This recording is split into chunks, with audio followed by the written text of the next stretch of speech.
سورہ طلاق 2-3 نمبر آیت کی گھر جا کے تلاوت کرے.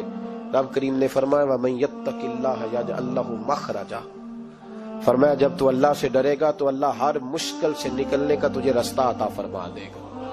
اور کیا خوبصورت انداز ہے قرآن مجید کا، اور ہم نے اس کا لاکھوں بار تجربہ کیا، بیسوں اور سینکڑوں بار یہ چیز ذاتی طور پر پریکٹیکل سے گزری. اللہ نے فرمایا ہر مشکل سے نکلنے کا رستہ بھی دے گا وَيَرْزُقُهُ مِنْ حَيْثُ لَا يَحْتَسِبُ، اور اللہ تجھے وہاں سے رزق دے گا کہ تو نے کبھی سوچا بھی نہیں ہوگا.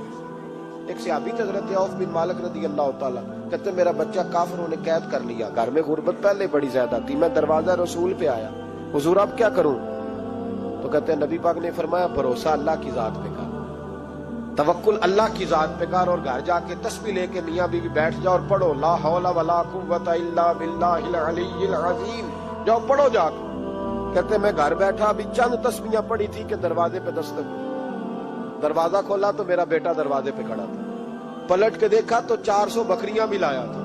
اور میں نے کہا بیٹا یہ کیسے آ گئی؟ کہنے لگے ابا جی مجھے ایک حویلی میں کافروں نے قید کیا ہوا تھا، میں بڑا پریشان تھا، لیکن ابھی تھوڑا دیر پہلے پتہ نہیں کیا ہوا ہے، میں نے یوں ہاتھ ہلایا تو رسیاں کھل گئی، باہر نکلا ہوں تو 2-3 بندوں پہ نیند کا ایسا غلبہ تھا کہ بے ہوش ہو کے گرے ہوئے تھے.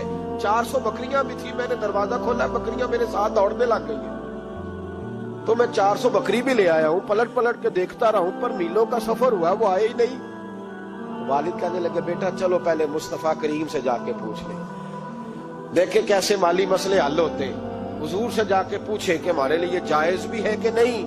کہتے ہیں دروازے رسول پہ جا کے ہم کھڑے ہوئے تھے کہ نبی پاک نے فرمایا دیکھا رب کریم کا فضل، دیکھا، فرمایا تیرا بیٹا بھی آ گیا، تیری غربت کا بھی حل ہو گیا ہے، یہ کافر کا مال ہے، اسے مال غنیمت سمجھ کے استعمال کر، تیرا ہی ہے. امام قرطبی نے لکھا ہے حضرت انس بن مالک رضی اللہ تعالیٰ عنہ کہتے ہیں ایک شخص حضور کی بارگاہ میں آیا، کہا یا رسول اللہ صلی اللہ علیہ وسلم غربت بڑی ہے، بڑا دکھی ہوں، بڑا پریشان. تو حضور نے وظیفہ بتایا، فرمایا جب بھی گھر جاؤ نا گھر والوں کو سلام کہنی. تو نبی پاک صلی اللہ علیہ وسلم نے فرمایا جب بھی گھر جا السلام علیکم کہہ اور 3 دفعہ سورۃ اخلاص پڑھ دے. اور سورت بھی وہ بتائی جو سب کو آتی ہے، قل هو اللہ احد اللہ الصمد لم یلد ولم یولد ولم یکن لہ کفوا احد. 3 دفعہ یہ پڑھ دے.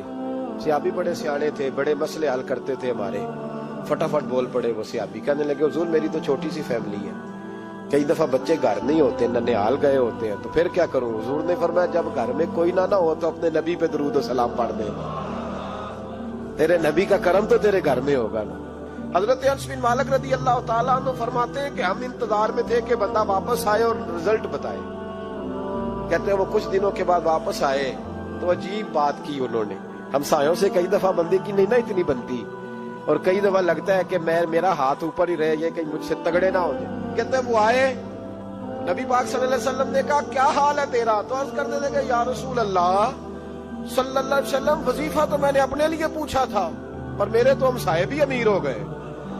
حضور وہ تو میں نے اپنے لیے پوچھا تھا اور میرے دائیں بائیں والے لوگوں کو بڑی برکت ہوئی ہے. تو میرے محبوب مسکرانے لگے. حضور فرمانے لگے گویا برکتیں تیرے گھر میں جب برسی ہیں تو چھن چھن کے ان کا فیض اللہ نے تیرے ہمسایوں کو